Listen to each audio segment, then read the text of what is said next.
O sol castigava as ruas empoeiradas do subúrbio onde Fernando Flores passou seus primeiros anos, mas o calor externo não se comparava à chama que ardia dentro de seu peito desde a infância. Fernando não conheceu o conforto. Em vez disso, sua realidade era composta por móveis desgastados, o cheiro de mofo em paredes úmidas e o som constante de cobradores batendo à porta. Seu pai, um homem que outrora fora honesto e trabalhador, fora destruído por manobras financeiras obscuras de terceiros, deixando para trás apenas um sobrenome manchado por dívidas que ele não contraíra voluntariamente. O peso do nome Flores era, para muitos naquela vizinhança, sinônimo de fracasso e vergonha. O momento que mudaria o curso da vida de Fernando para sempre ocorreu em um quarto pequeno e abafado, onde sua mãe, enfraquecida pela doença e pelo cansaço de anos de privação, passava seus últimos dias. Com os olhos fixos nos dele, ela não pediu por riqueza, mas por dignidade. Fernando, ainda jovem e com as mãos calejadas por trabalhos braçais precários, segurou a mão fria daquela mulher e fez um juramento solene. Ele prometeu que o nome Flores não seria mais um fardo, mas um símbolo de honra e poder. No leito de morte daquela que foi seu único apoio, ele selou um pacto invisível com o destino. Ele limparia a história de sua família, custasse o que custasse. A motivação de Fernando transformou-se em uma obsessão produtiva. Ele trabalhava durante o dia e estudava à noite, devorando livros sobre economia, gestão e estratégia que encontrava em bibliotecas públicas. Seu talento nato para os negócios começou a florescer nos lugares mais improváveis. Com uma pequena reserva de economias acumuladas com sacrifício extremo, ele abriu seu primeiro empreendimento, uma pequena oficina de logística que operava em uma garagem alugada. Fernando tinha um olho clínico para identificar desperdícios e uma capacidade única de negociar com fornecedores que, inicialmente, o subestimavam pela sua origem humilde. Foi durante essa ascensão meteórica, enquanto tentava expandir sua pequena operação, que o caminho de Fernando cruzou com o de Ricardo. Ricardo era a personificação do carisma que Fernando sentia que lhe faltava. Ele falava com uma fluência hipnotizante e possuía contatos em esferas que Fernando mal conseguia imaginar. Em um jantar de negócios que parecia obra do acaso, Ricardo propôs uma sociedade que mudaria tudo. Ele jurou lealdade eterna a Fernando, tratando-o como o irmão que nunca teve. A química entre os dois era inegável. Fernando era o cérebro estratégico e a força técnica, enquanto Ricardo era a face pública e o mestre da persuasão. Assim nasceu a Flores em Associados. Em poucos anos, o que começou como uma garagem transformou-se em um império que dominava o mercado local e começava a estender seus tentáculos para o cenário nacional. A empresa tornou-se um fenômeno de crescimento e o prestígio que Fernando tanto almejava finalmente se materializou. Ele agora circulava pelos salões mais luxuosos da cidade, vestindo ternos sob medida e sendo saudado por aqueles que antes o ignorariam. O nome Flores estava limpo, cercado de riqueza e respeitado por todos os seus pares. Fernando sentia que havia cumprido sua promessa e que a sombra do passado fora finalmente dissipada pela luz do sucesso. Antes de continuarmos, inscreva-se no canal e conte para nós nos comentários de onde você está assistindo. No entanto, o destino é muitas vezes um mestre cruel que aguarda o ápice da jornada para cobrar seu preço. No topo do mundo, sentado em seu escritório envidraçado, que oferecia uma vista panorâmica de toda a metrópole, Fernando recebeu um envelope pardo, entregue por um mensageiro sem identificação. Ao romper o lacre, seu sangue gelou. Não era um contrato de expansão ou uma nota de agradecimento, mas uma intimação judicial anônima, contendo alegações gravíssimas de fraudes fiscais e irregularidades que poderiam destruir tudo o que ele construiu. No rodapé do documento, um bilhete escrito à mão dizia que o castelo de cartas estava prestes a cair, e o medo que ele pensara ter enterrado na infância voltou a assombrá-lo com uma força devastadora. O peso do papel em suas mãos parecia triplicar a cada segundo, transformando a intimação em uma âncora que ameaçava arrastá-lo para as profundezas daquelas mesmas ruas poeirentas onde jurou nunca mais retornar. Fernando Flores não era homem de se render ao pânico, mas a precisão cirúrgica das acusações contidas naquele envelope sugeria um conhecimento interno que apenas alguém do seu círculo mais íntimo poderia possuir. Em vez de confrontar Ricardo imediatamente, Fernando escolheu o caminho do silêncio vigilante e da observação estratégica. Durante as semanas seguintes, ele se tornou um fantasma em sua própria empresa.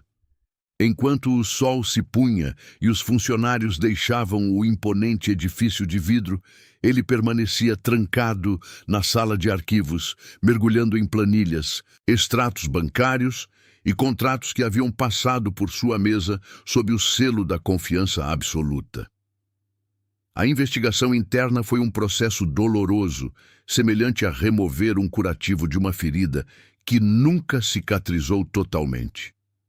Fernando começou a notar pequenas rachaduras na estrutura financeira da Flores em Associados, que antes pareciam invisíveis aos seus olhos apaixonados pelo sucesso. Eram discrepâncias financeiras sutis, pagamentos a fornecedores inexistentes, transferências fracionadas para contas de consultoria com nomes genéricos e assinaturas digitais que possuíam rastros de metadados suspeitos. O choque da traição não veio como um raio repentino, mas como uma névoa fria que gradualmente obscureceu sua visão e apertou seu coração. Ao cruzar os dados sigilosos, a verdade emergiu com uma clareza devastadora. Ricardo, o homem que ele chamava de irmão e jurara lealdade eterna, vinha desviando fundos de forma sistemática há anos. Ricardo não estava apenas roubando dinheiro. Ele estava plantando evidências falsas de má gestão e fraudes fiscais que apontavam diretamente para Fernando, construindo metodicamente um bode expiatório para o colapso planejado do império. O conflito emocional que se seguiu paralisou Fernando por dias intermináveis. Ele olhava para Ricardo durante as reuniões e via apenas um estranho usando uma máscara perfeita de carisma e amizade. O dilema era dilacerante. Se ele confrontasse o sócio agora, Ricardo poderia acionar os gatilhos de destruição que já havia preparado com tanta cautela. Se ficasse em silêncio por mais tempo, a falência e a prisão se tornariam inevitáveis. Fernando tentou, desesperadamente, traçar um plano de emergência para salvar o negócio e proteger seus funcionários, mas ele subestimou a profundidade do veneno que Ricardo injetara no sistema administrativo. Ricardo conhecia as fraquezas de Fernando melhor do que o próprio protagonista, sabendo exatamente onde golpear para causar o máximo de dano. A emboscada final aconteceu em uma manhã de terça-feira, que parecia comum. Fernando chegou à sede pronto para apresentar suas descobertas, mas foi recebido por um clima de estranheza no saguão de entrada. Antes que pudesse subir para seu escritório, ele foi interceptado por Ricardo, que não exibia mais o sorriso acolhedor de sempre, mas sim uma expressão de triunfo gélido e calculista. Ricardo percebera a investigação e antecipara seu golpe de mestre. Enquanto Fernando revisava papéis, Ricardo executava a transferência definitiva da posse majoritária da empresa para uma offshore, utilizando documentos que Fernando assinou no passado, cego pela confiança cega que depositava no amigo. O momento da queda foi brutal, público e impiedoso. Sob os olhares atônitos dos funcionários que ele mesmo contratara com orgulho, Fernando foi barrado por seguranças particulares. Seus pertences pessoais foram entregues em uma caixa de papelão. como se sua vida inteira pudesse ser resumida a alguns objetos triviais. A expulsão de sua própria sede foi o ápice da humilhação social. No calçadão em frente ao prédio que levava o nome de sua família, Fernando sentiu o chão desaparecer sob seus pés. Ricardo caminhou até ele, parando a poucos centímetros de distância. Não havia sombra de arrependimento naqueles olhos. Com uma voz baixa, Ricardo revelou que sua motivação era uma inveja guardada desde a juventude, um ódio visceral por ver o filho de um homem endividado ascender tanto. Ricardo deu as costas, deixando Fernando na rua, sem nada, enquanto o império que ele construiu com sangue e suor agora pertencia ao seu maior inimigo. O silêncio das noites no quarto de pensão era uma tortura que Fernando Flores jamais imaginara enfrentar. O espaço era minúsculo, com paredes descascadas que exalavam o cheiro acre de umidade e desolação. Longe estavam os lençóis de seda e o horizonte de vidro de sua antiga cobertura. Agora, sua realidade resumia-se a uma cama rangente e a uma lâmpada solitária que oscilava no teto. O isolamento social foi instantâneo e cruel. A agenda, outrora repleta de nomes influentes, tornou-se um deserto. Os amigos de luxo, que sorriam entre taças de cristal, desapareceram como fumaça ao primeiro sinal de sua queda. Para a elite da cidade, Fernando não era apenas um homem falido. Ele era um lembrete incômodo da fragilidade do sucesso, um pária que ninguém ousava tocar por medo de contágio ou associação com o escândalo público. Nesse abismo de solidão, a depressão encontrou terreno fértil. Fernando passava horas encarando o teto manchado, mergulhado em um vazio existencial que ameaçava sufocá-lo. Ele sentia o peso do fracasso não apenas em seus bolsos vazios, mas em sua alma. A promessa feita à sua mãe no leito de morte ecoava em sua mente como uma acusação constante e dolorosa. Ele jurara honrar o nome da família, mas agora o nome Flores estava arrastado na lama da infâmia e da traição mais abjeta. O fundo do poço não era apenas a falta de dinheiro, mas a perda da própria identidade. Quem era Fernando Flores sem seu império? Ele se sentia um impostor em sua própria história, um capitão sem navio à deriva em um mar revolto de arrependimentos e sombras persistentes. Foi quando a luz da esperança surgiu de onde ele menos esperava. Maria, uma antiga funcionária que Fernando havia ajudado anos atrás, custeando o tratamento médico de seu filho quando a empresa ainda era pequena, conseguiu localizá-lo em meio à miséria. Ao encontrá-lo naquele estado deplorável, ela não trouxe julgamentos, apenas um olhar de compaixão e um prato de comida quente. Maria ofereceu-lhe abrigo em sua casa simples no subúrbio e, mais importante, ofereceu-lhe a motivação que ele havia perdido. Ela o lembrou do homem que ele era antes do luxo, o jovem determinado que construiu algo do nada com as próprias mãos. Esse gesto de lealdade pura foi o catalisador que Fernando precisava para despertar de seu torpor e reacender a chama da luta por dignidade. A tristeza deu lugar a uma fria e calculista sede de justiça.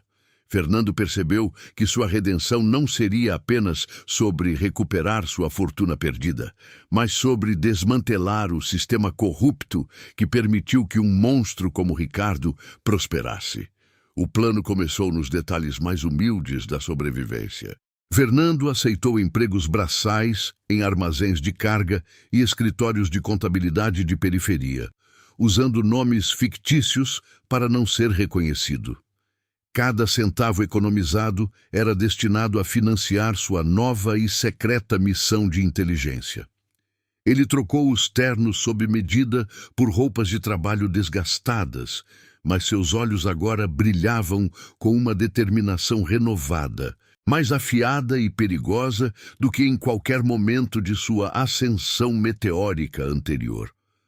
Durante as madrugadas, sob a luz de uma pequena luminária na mesa da cozinha de Maria, Fernando iniciou uma investigação paralela e silenciosa. Ele usou sua profunda compreensão do mercado financeiro para rastrear as atividades ilícitas de Ricardo. Ele sabia que o ex-sócio era movido pela ganância e que a ganância sempre deixa rastros digitais, por mais que sejam camuflados por complexas redes de offshores.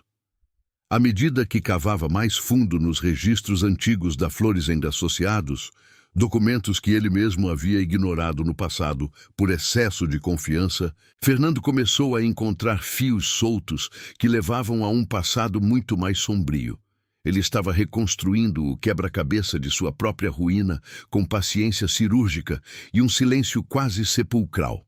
A busca por provas concretas o levou a arquivos empoeirados e a conversas sussurradas com ex-colaboradores que também haviam sido descartados ou ameaçados por Ricardo.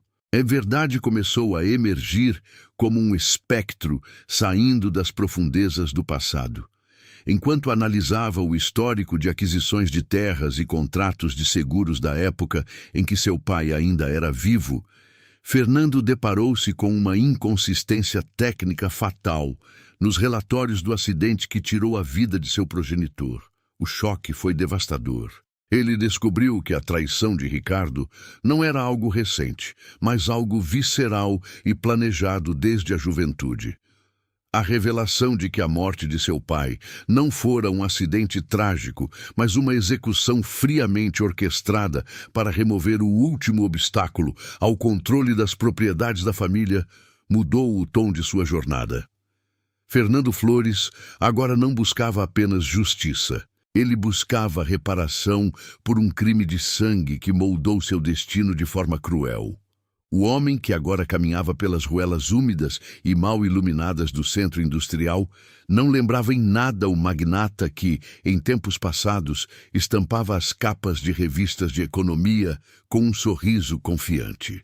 Fernando Flores havia aprendido da maneira mais dolorosa possível a arte da invisibilidade. Ele agora operava nos pontos cegos do sistema, movendo-se como um espectro nos locais onde a influência de Ricardo ainda não conseguira chegar totalmente. A ingenuidade que outrora o cegara fora substituída por uma frieza cortante e uma capacidade de observação quase sobre-humana. Ele não era mais movido pelo impulso ou pela paixão empresarial, mas por uma precisão matemática voltada para a desconstrução sistemática de seu inimigo.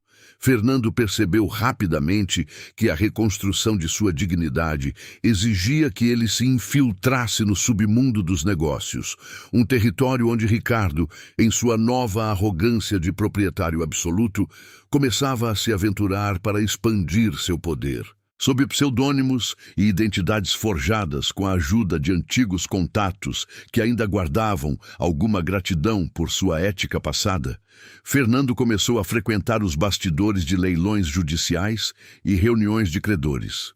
Ele precisava entender a nova estrutura da empresa Flores Associados, agora distorcida e usada como fachada para operações muito mais obscuras do que ele jamais poderia imaginar quando era o CEO. Nesse processo de espionagem silenciosa, Fernando compreendeu que não poderia lutar essa guerra sozinho. Ele começou a recrutar uma resistência oculta, formada por outros empresários e fornecedores que também haviam sido lesados pelas manobras predatórias de Ricardo. Eram homens e mulheres que perderam o sustento de suas famílias devido a cláusulas abusivas e fraudes contratuais orquestradas pelo vilão. No silêncio acolhedor da casa de Maria, que se tornara seu quartel-general improvisado, Fernando reunia esses aliados improváveis. Ele os treinava não em táticas de violência, mas em estratégia financeira agressiva e coleta de dados. Juntos, eles formavam um conselho de sombras, unidos por um objetivo comum: derrubar o gigante de pés de barro que Ricardo havia se tornado. A transformação de Fernando foi visceral. Ele deixou de ser o homem que buscava o lucro para se tornar um estrategista que buscava a justiça através do caos controlado. Suas noites eram consumidas pelo brilho azulado das telas de computador, onde ele passava horas decifrando códigos e rastreando transferências bancárias internacionais complexas. Ele buscava o rastro do dinheiro que Ricardo tentava esconder em paraísos fiscais, mapeando cada movimento do ex-sócio com a paciência de um mestre enxadrista.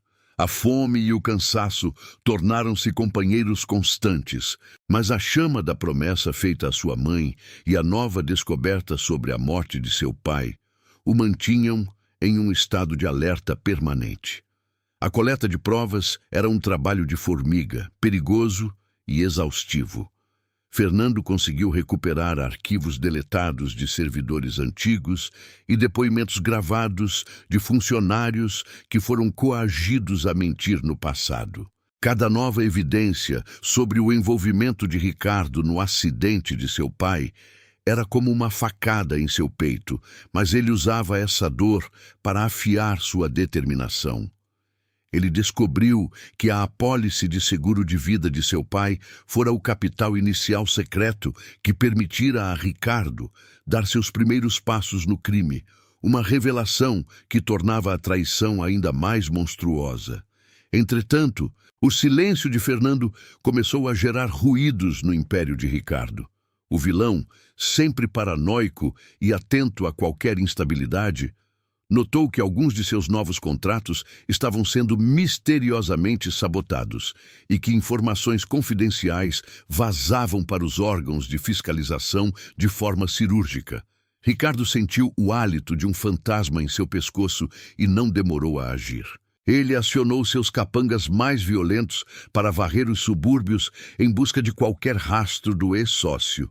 A caçada humana intensificou-se, transformando as idas e vindas de Fernando em um jogo mortal de gato e rato pelas esquinas da cidade. Em uma noite de chuva torrencial, enquanto Fernando retornava de um encontro secreto com um informante bancário, ele percebeu que havia caído em uma armadilha. Ele dobrou em um beco estreito e sem saída, onde o som das gotas de chuva batendo nas latas de lixo era interrompido pelo eco de passos pesados. 2 homens corpulentos bloquearam a única saída, com os rostos ocultos pelas sombras das marquises e as mãos claramente armadas sob as jaquetas escuras. Fernando parou, a respiração calma, apesar do perigo iminente.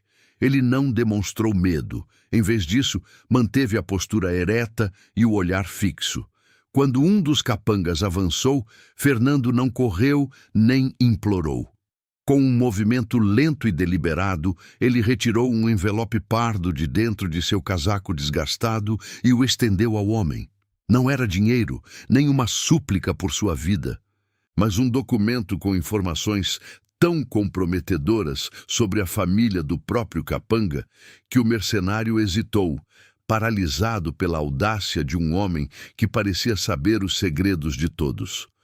O jogo estava mudando e Fernando Flores acabara de colocar o rei de Ricardo em xeque sem disparar um único tiro. O envelope pardo, entregue naquele beco escuro, não fora apenas um escudo contra a morte imediata, mas a primeira peça de um dominó meticulosamente posicionado que começara a derrubar a rede de proteção de Ricardo. Fernando Flores compreendera que a força bruta jamais venceria o império que o ex-sócio construíra sobre pilares de mentiras e corrupção. Ele precisava de um palco monumental e o destino acabara de lhe entregar o convite perfeito. O Salão Imperial, o ápice da sofisticação urbana, estava decorado com o ouro da arrogância e o cristal da vaidade. Ricardo, vestindo um terno que custava o equivalente ao salário anual de um operário comum, desfilava com um sorriso ensaiado para os fotógrafos celebrando a fusão empresarial que o consagraria como o soberano absoluto do mercado. Ele acreditava que Fernando era apenas uma sombra faminta, perdida nos subúrbios esquecidos, sem suspeitar que o lobo já estava dentro da alcateia, movendo-se entre os convidados com precisão cirúrgica. Fernando entrou no evento não furtivamente, mas caminhando com a postura de quem nunca deixara de ser o verdadeiro herdeiro daquela linhagem. Ele trajava um conjunto sóbrio, mas sua presença emanava uma autoridade magnética que silenciava instantaneamente as conversas superficiais à sua volta. Maria, observando cada movimento através de uma conexão digital segura, enviou o sinal final. No exato momento em que Ricardo subiu ao púlpito para seu discurso de triunfo, as luzes do suntuoso salão oscilaram perigosamente. Os telões gigantes de alta definição, que deveriam exibir lucros estratosféricos e a nova logomarca da Flores em Associados, subitamente tornaram-se janelas para um abismo de verdades ocultas. O silêncio que se seguiu foi absoluto e ensurdecedor. Imagens de documentos internos confidenciais, registros de transferências para paraísos fiscais e as gravações de áudio originais que Fernando recuperara com esforço começaram a ecoar pelos alto-falantes. A voz de Ricardo, fria e desprovida de remorso, discutindo os detalhes técnicos da sabotagem do veículo do pai de Fernando anos atrás, preencheu cada centímetro do espaço. O rosto do vilão empalideceu instantaneamente, perdendo a cor vibrante do champanhe. A elite da cidade, que antes o aplaudia com fervor, recuou em um movimento de horror, como se o luxo do salão tivesse se transformado na cena de um crime hediondo. Fernando caminhou lentamente em direção ao palco, seus olhos cravados no homem que um dia chamara de melhor amigo. Não havia ódio escandaloso em seu rosto, apenas uma determinação gelada que assustava mais do que qualquer ameaça física. O nome Flores nunca pertenceu a você, Ricardo, declarou Fernando, sua voz projetada pelo sistema de som que ele agora dominava.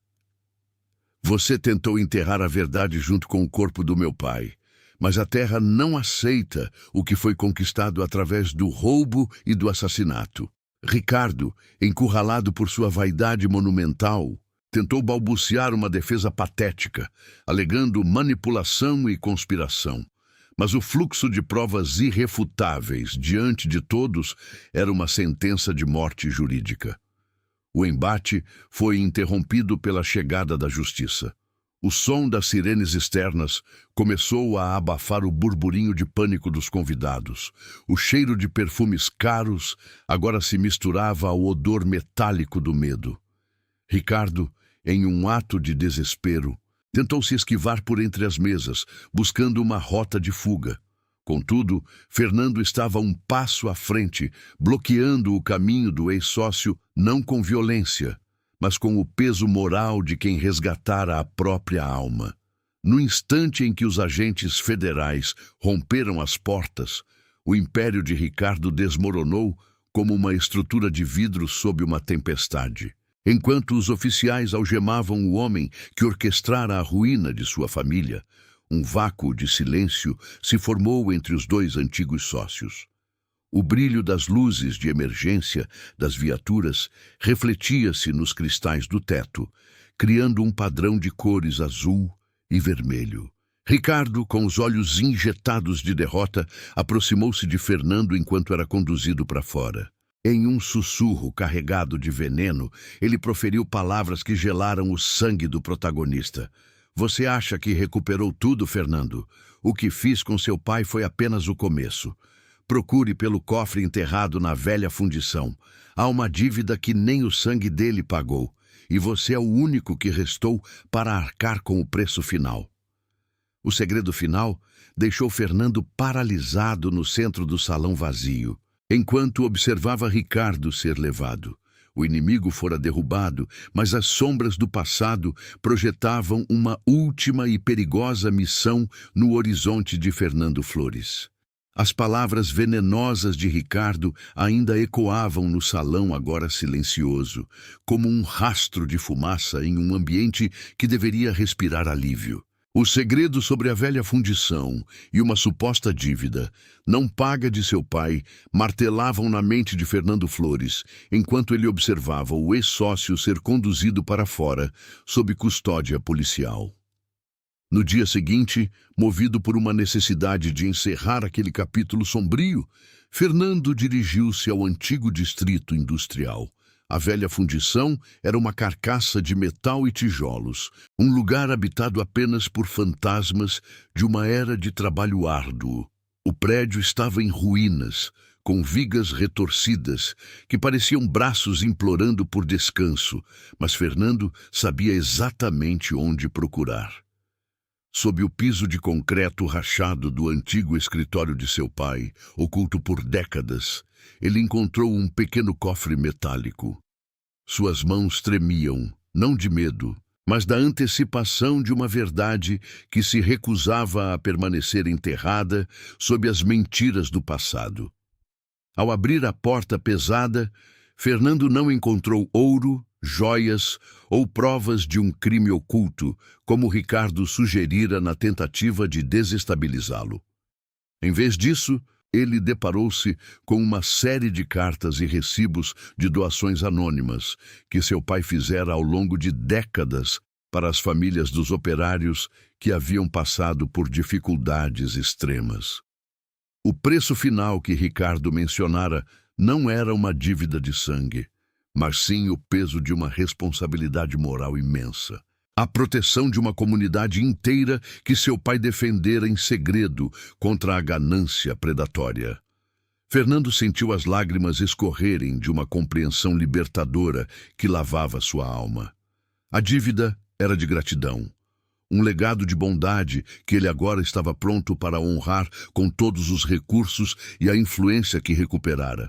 Com as evidências de fraude agora irrefutáveis, a retomada da Flores em Associados foi um processo rápido, porém solene.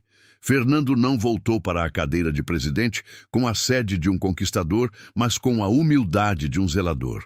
Sua primeira ação oficial foi convocar Maria e integrá-la ao conselho administrativo, reconhecendo publicamente que a lealdade inabalável que ela demonstrou no quarto de pensão era o alicerce mais sólido que qualquer império empresarial poderia desejar.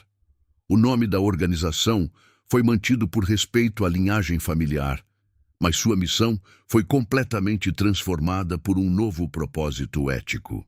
O foco deixou de ser o lucro trimestral agressivo para se tornar um modelo de capitalismo consciente, onde cada projeto era avaliado pelo seu impacto social e pela dignidade humana que promovia nas comunidades vizinhas. No entanto, a reconstrução externa era apenas metade da jornada de redenção. Dentro de si, Fernando travava uma luta silenciosa contra os resquícios da amargura que quase o consumira durante os anos de isolamento. Ele passou noites em claro refletindo sobre como a busca por justiça quase o transformara em algo tão frio quanto o próprio Ricardo. O perdão interno veio como uma chuva mansa após uma longa seca.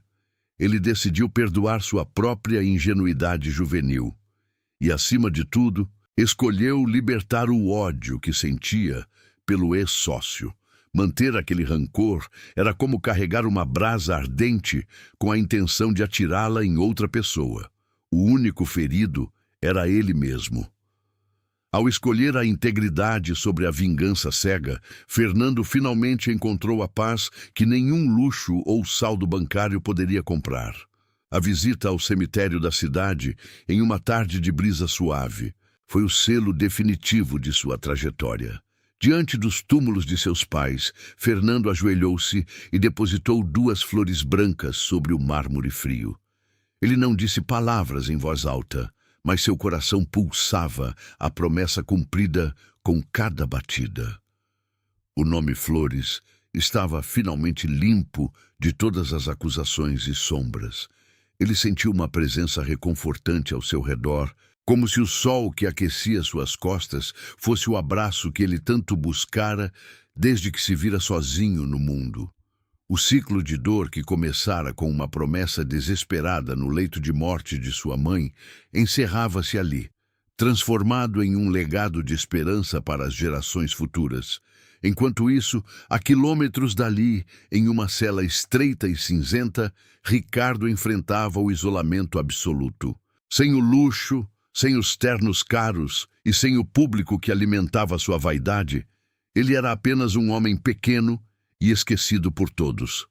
Seus antigos aliados haviam desaparecido como fumaça, e o silêncio da prisão era um espelho implacável de sua própria alma vazia. O vilão que acreditou ser um mestre dos jogos agora era apenas uma nota de rodapé na história de um homem que ele tentou destruir, mas que acabou fortalecendo através da maior prova de fogo de sua vida. Meses depois, Fernando Flores subiu ao palco de uma grande conferência para jovens empreendedores. Olhando para os rostos ambiciosos na plateia, ele não falou sobre táticas de mercado ou lucros exorbitantes. Ele falou sobre a importância da bússola moral e da integridade acima de tudo.